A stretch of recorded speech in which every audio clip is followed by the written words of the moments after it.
Bienvenidos a una nueva edición de su canal Coro 500 Historia. Hoy vamos a presentar una producción sobre la vida de José María Cruzen, un legado vivo. La persona que vamos a entrevistar hoy la considero una autoridad en materia de historia, etnología y museología.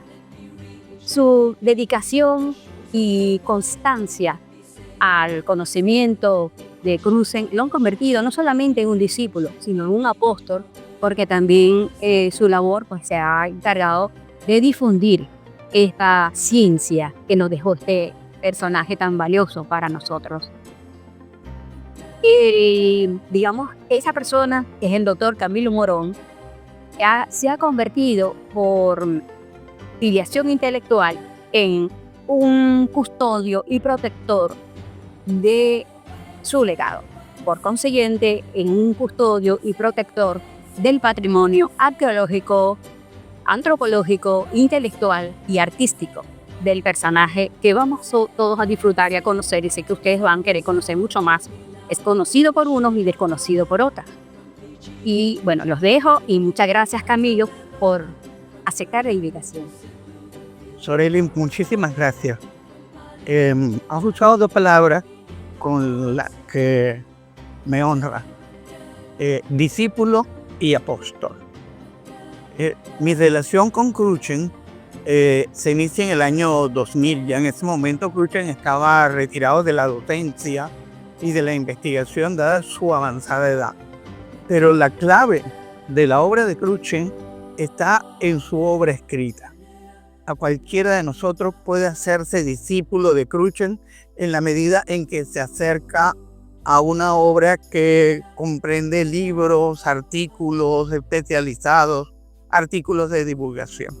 La otra palabra que has usado, apóstol, es transmitir un mensaje. La obra de Cruzen es una obra esencialmente venezolanista. Hay con relación a Cruzen un desconocimiento casi absoluto de su obra en la tierra en la que nació biológicamente, en España. Y desde hace 4 años viajo regularmente a España a presentar conferencias sobre la obra de Cruzen a un público diverso, desde profesores universitarios hasta niños en edad escolar. Y así que en ese sentido, en esa doble condición de discípulo y de apóstol de la obra de José María Cruzen, considero que nuestra labor fundamental como historiadores es tanto vivir la filosofía cruzentiana como transmitir de una generación a otra las claves de su pensamiento. Interesante. Bueno, este año 2025 se cumplieron 114 años de su natalicio y 20 años de su fallecimiento. A propósito de esa difusión de que tú hablas, hay una revista virtual que es de artes y ciencias interdisciplinarias, donde muchos especialistas expertos en materias de arqueología, antropología, historia, arte y ciencias relacionadas o complementarias difunden ese conocimiento que Camilo nos está conversando. O sea, pueden tener acceso a esa revista, se llama bacoa.com. En Google lo pueden ubicar. Y a propósito también de mencionar esto, en uno de tus ensayos, que hay algunos de ellos, de estos ensayos que autoría de Camilo, ¿verdad? Tú has escrito de que Cruzen nació 2 veces. Me gustaría que nos explicaras a mí y a la audiencia qué significa esa expresión, qué quisiste decir en ese contenido. Tenemos un nacimiento biológico. Cruzen nace en España en 1911, pero como consecuencia de la Guerra Civil Española de 1936 a 1939, Cruzen tiene que exiliarse, y ese exilio lo trae a Venezuela en 1939. Allí comienza a gestarse el Cruzen intelectual. Apenas llega a Venezuela, comienza un trabajo de investigación de campo, de publicación, que va a ir construyendo intelectualmente a este hombre poliédrico, multifacético, una obra que se va a remontar profundamente en el tiempo y en la geografía venezolana. Así que por eso podemos distinguir esas dos fechas. La 1911, que es el nacimiento del Cruchen biológico, y 1939, que es la referencia para el surgimiento, para la construcción progresiva del Cruchen intelectual, del Cruchen espiritual. Muy bien. Bueno, poco a poco vamos a ir descubriendo más facetas de este polifacético personaje e interesante. Hay conexiones que nos impulsan a admirar a alguna persona o amarla inclusive. Yo no tuve la dicha de conocer a José María Cruchen. Él murió el año 2005, pero yo tuve residencia 10 años aquí en Coro por razones laborales, dedicadas al sector bancario y financiero. Y probablemente en algunos de esos eventos, porque yo era muy asiduo visitante de las exposiciones, de los museos y de las presentaciones de la Orquesta Sinfónica, muy probablemente coincidimos en algún evento sin ser presentados.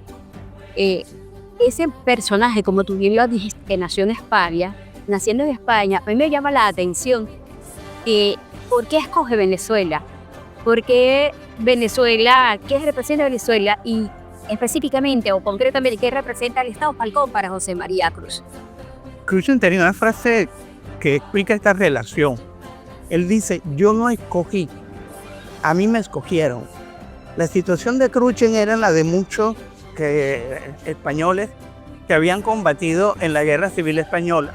Tenían la opción del exilio, tenían la opción de la cárcel, tenían la opción de ser ajusticiado por ese régimen que te extendió por muchos años, que fue el franquismo, una dictadura que va a tener sus variaciones en el tiempo.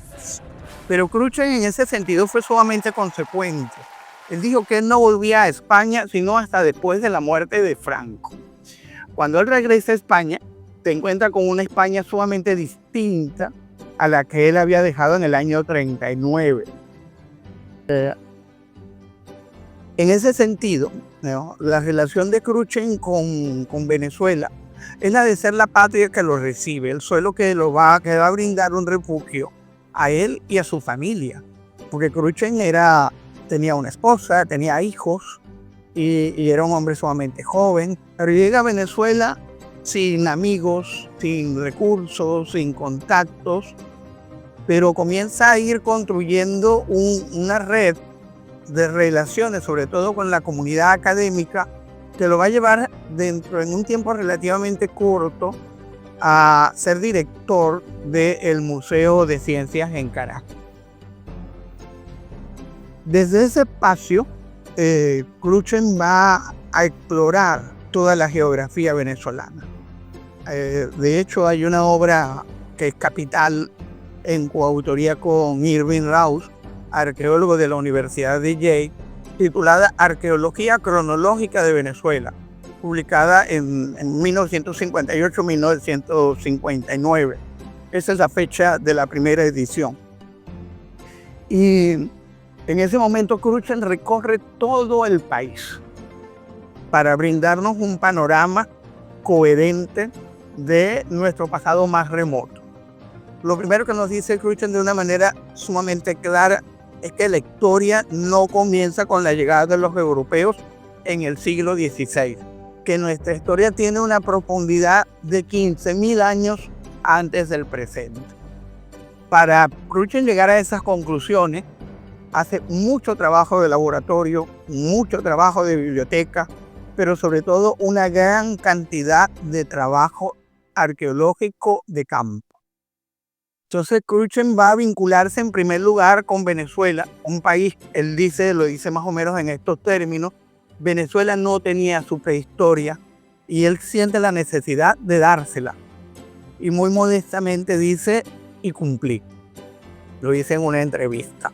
La relación con Falcón es más puntual, es más capitular. Cruchen comienza a hacer investigaciones en Falcón, en el Valle del Río Pedregal, donde encuentra evidencia de herramientas líticas talladas cuya tipología, es decir, la forma de de esas herramientas elaboradas en piedra se relacionaban con otras semejantes también muy antiguas encontradas en el continente. Crutzen también va a establecer un estilo cerámico, una serie cerámica llamada bajuroide para el estado Falcón. Es uno de los 9 estilos cerámicos característicos de la arqueología venezolana. Por otra parte, escribe un libro que se llama Loza Popular Falconiana, en la que establece una nueva valoración sobre lo que era la cerámica tradicional. También fundó aquí 2 centros de investigación. El Centro de Investigaciones del Paleoindio y el Poblamiento Temprano de Sudamérica, y el CIAP, Centro de Investigaciones Antropológicas, Arqueológicas y Paleontológicas, que fue el primer centro de investigaciones de la universidad.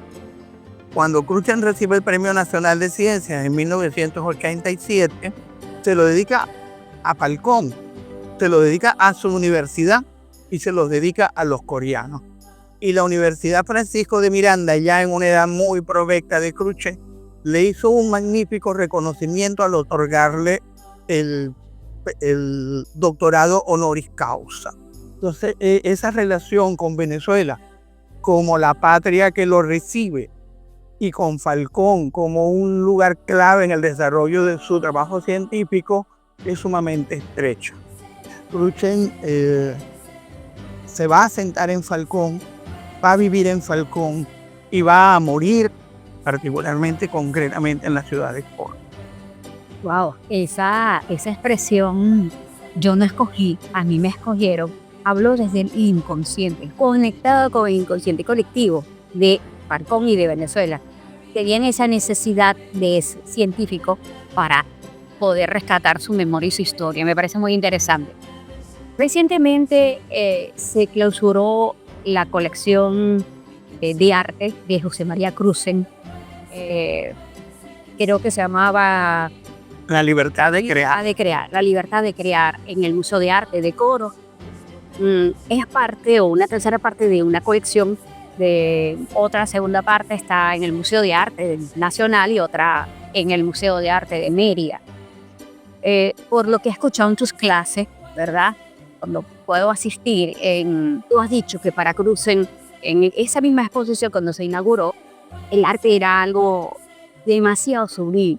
Crutzen como artista recogía y captaba lo feo, lo bello, y lo llevaba a su obra, pero su obra era tan pura, tan auténtica, que no tenía ningún indicio ni de ideología, ni de intención, ni de discriminación o exclusión de ningún tipo, porque incluso lo escuché de tus propios labios. Para Crutzen eso era digamos, un delirio erótico, ¿no? Y bueno, me parece que toda una artista. Sin embargo, esta faceta de Crutzen, sus obras artísticas fueron menos conocidas que sus obras científicas. ¿Qué puedes decir la influencia de José María Crutzen en la historia del arte de Venezuela? Sí, en efecto, esa dicotomía, Crutzen científico, Crutzen artista, es sumamente asimétrica.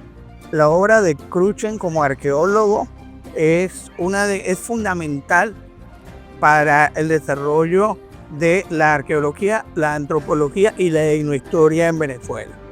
Sin embargo, su trabajo como artista, como tú bien lo señalas, es menos conocido, quizás ha sido eclipsado por el trabajo científico.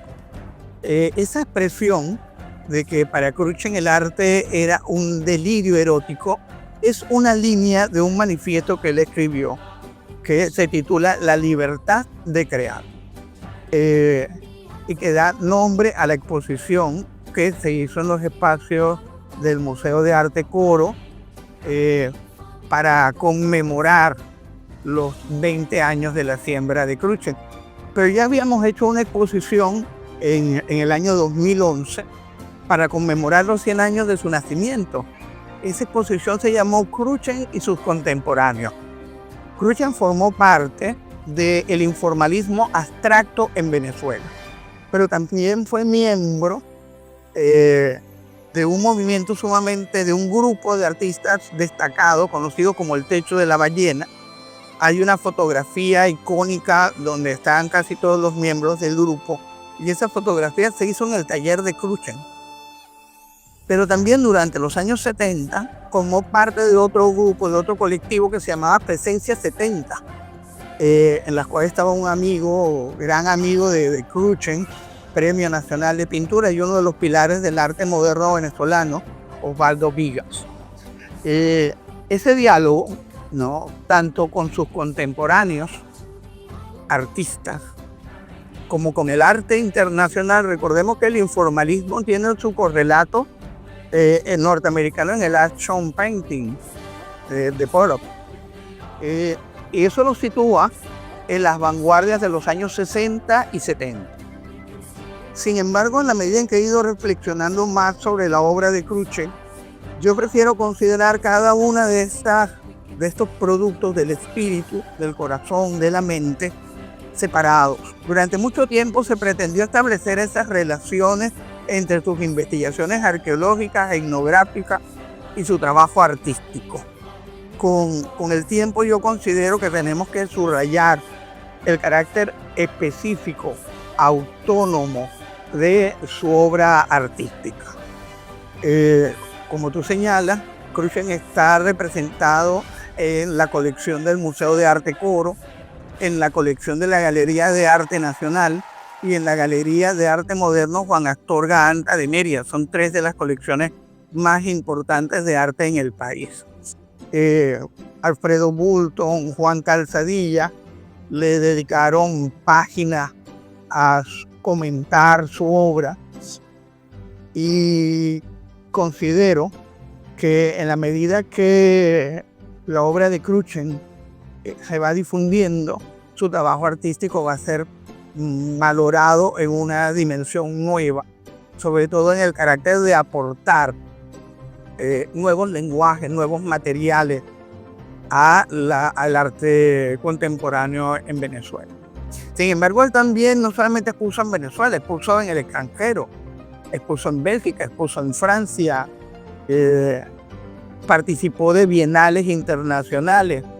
Así que ha sido eso, ¿no?, esa relación asimétrica entre el científico y el artista, donde el artista ha terminado por eclipsar, al revés, donde el científico ha terminado por eclipsar al artista, y con el tiempo eso creo que se puede ir equilibrando mejor. Vamos a ir conociendo mejor la obra de Crutzen. Bien, a medida que se vayamos pues apreciando y viendo pues esas obras artísticas. En el comentario anterior, creo que lo anoté por aquí, tú comentaste sobre que Crutzen y dejó documentado una obra sobre la loza venezolana, o sí, la loza popular, vamos a llamarla así.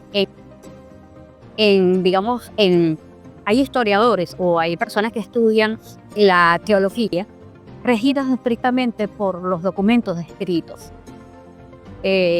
y desestimando el estudio de la loza y dejándola relegada a la, digamos, comercialización de souvenir o vitrinas, exhibición en vitrinas.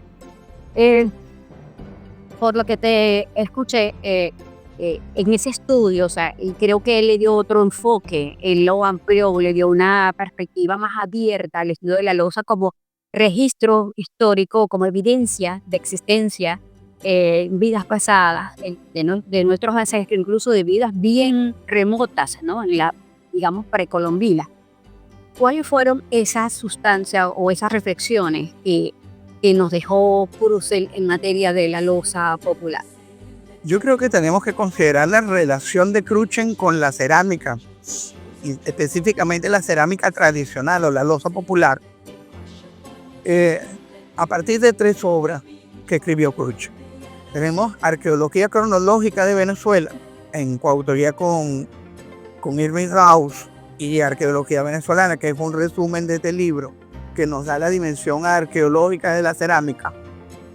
Luego tenemos Loza Popular Falconiana, que es el libro al que estás haciendo referencia, que es una aproximación a la cerámica criolla y cómo es un testimonio de nuestra conformación como país, y también una valoración de nuestras tradiciones. Y un tercer libro que se llama Notas Ceramología, que fue publicado por la Universidad Nacional Experimental Francisco de Miranda, y que es el registro, el catálogo más detallado, más preciso para una aproximación a la descripción técnica y formal de la cerámica. Pero como tú señalas, Crutzen no se acerca solamente desde los apuntes de laboratorio o desde la experiencia de los artículos publicados. Crutzen parte de una experiencia viva.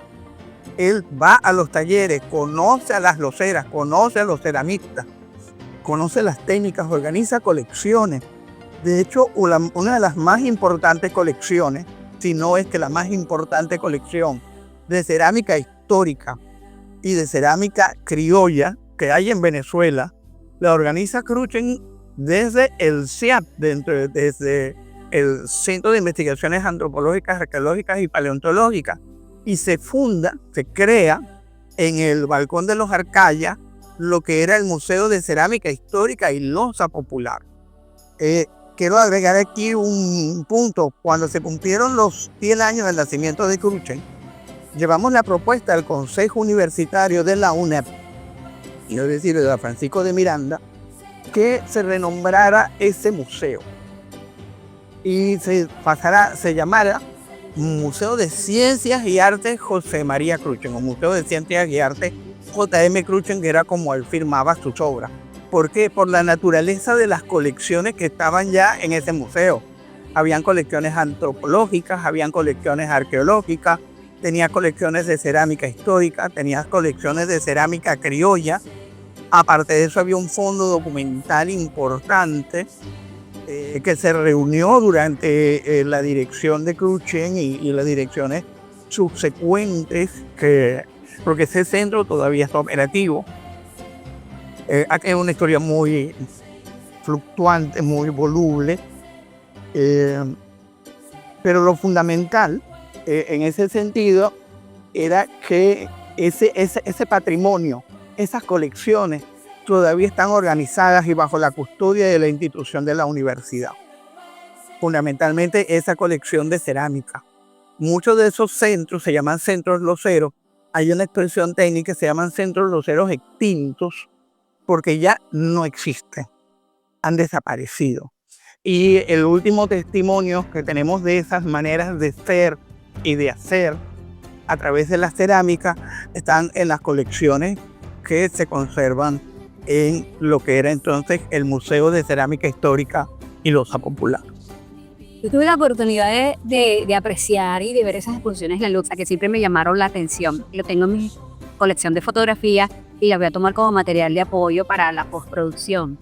Y recuerdo que había no solamente cerámica de países europeos y americanos, sino cerámica precolombina, ¿no? Y de verdad que esto es todo un tesoro, esa colección.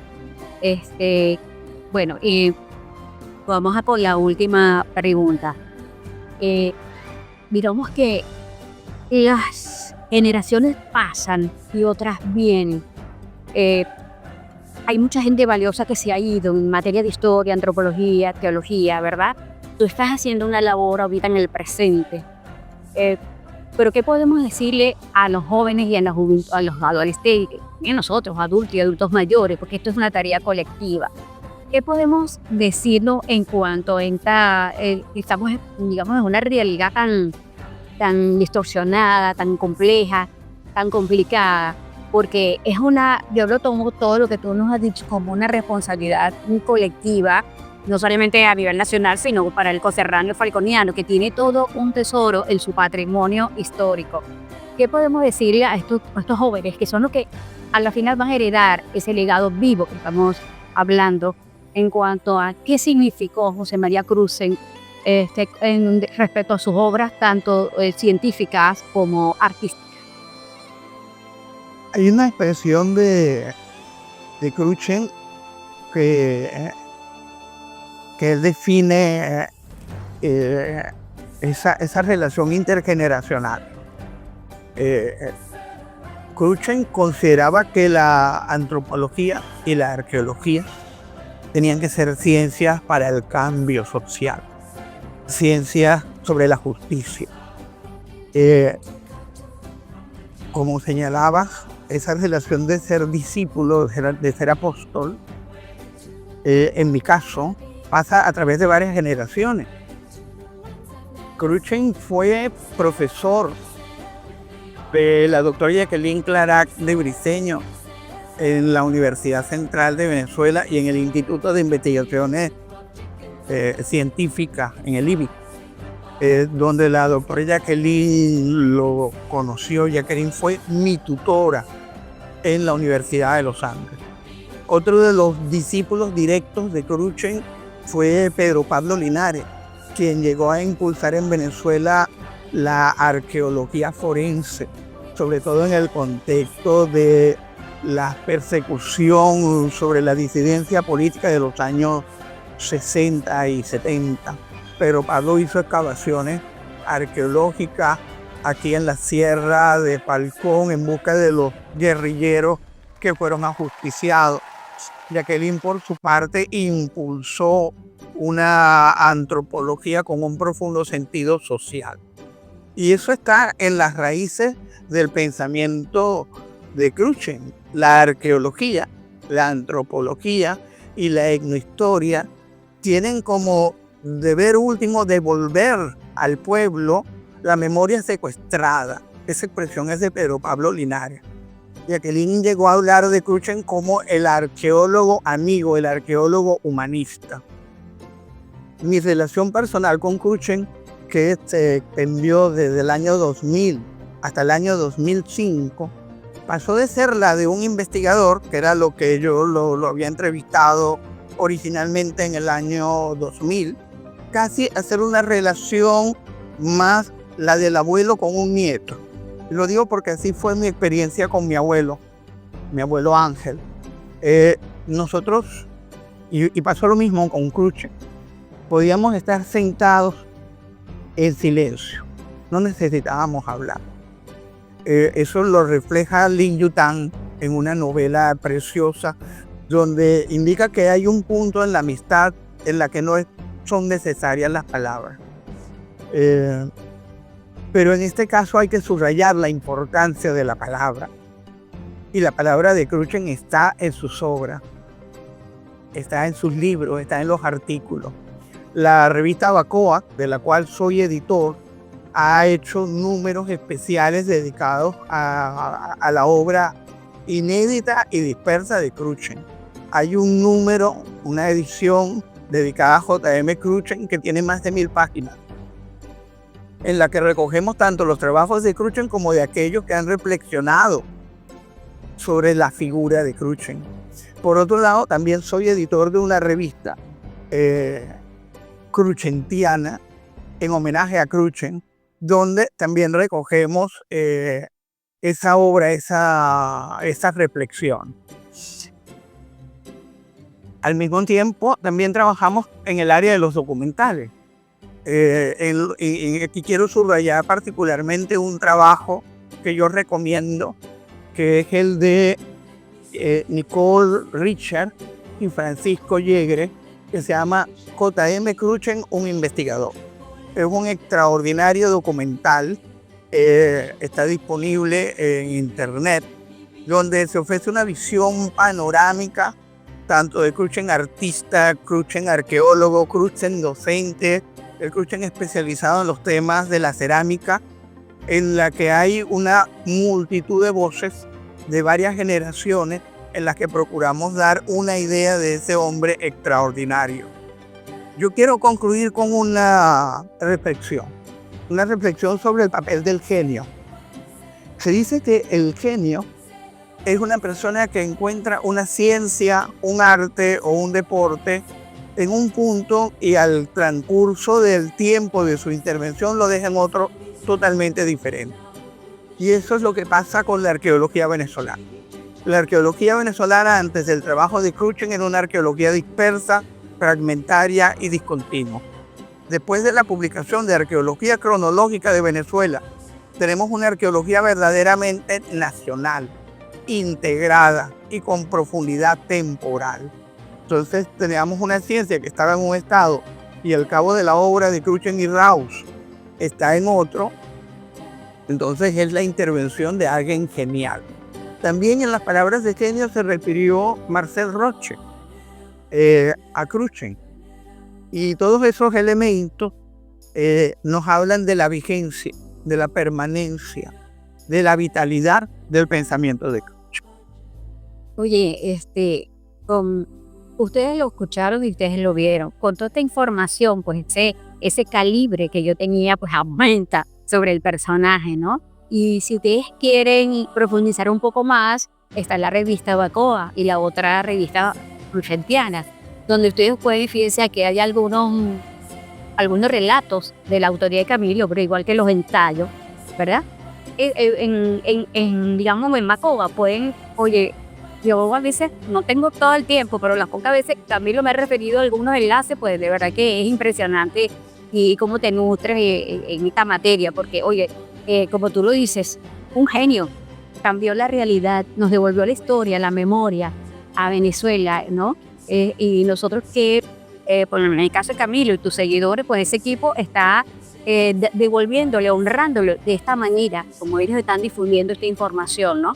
Es el caso nuestro, la audiencia y el mío, pues desde una perspectiva de responsabilidad, de conservar y de difundir también, ¿por qué no? Esa información tan importante que nos dejó, todo ese valor que le dio, oye, no solamente descubrir los yacimientos, eso es un trabajo para un científico, eso no es tan sencillo, porque armar todas esas piezas, estudiarlas, eso tiene un rigor científico, y en el caso de la loza, el científico llegó a interactuar con los artesanos, llegó a meterse con el fenómeno, llegó a involucrarse con el fenómeno en estudio, o sea, dice mucho de esa calidad científica y su obra dice mucho de su calidad humana, ¿no? Como ser. Entonces, yo lo que llamo es a que reflexionemos un poco, valoremos esta información, difundámosla, acudan a las revistas virtuales y agradecido con José María Cruzen por todo lo que nos dejó, agradecido con Camilo por toda la información que nos comparte y el equipo que trabaja en esto. Y bueno, y muchas gracias por estar y por este ameno y bien disfrutado momento de intercambio de información. Gracias a ti, Sorelis, y gracias a tu equipo de trabajo. Los esperamos para una próxima edición de Coro 500 Historias. Gracias a nuestra audiencia, obvio.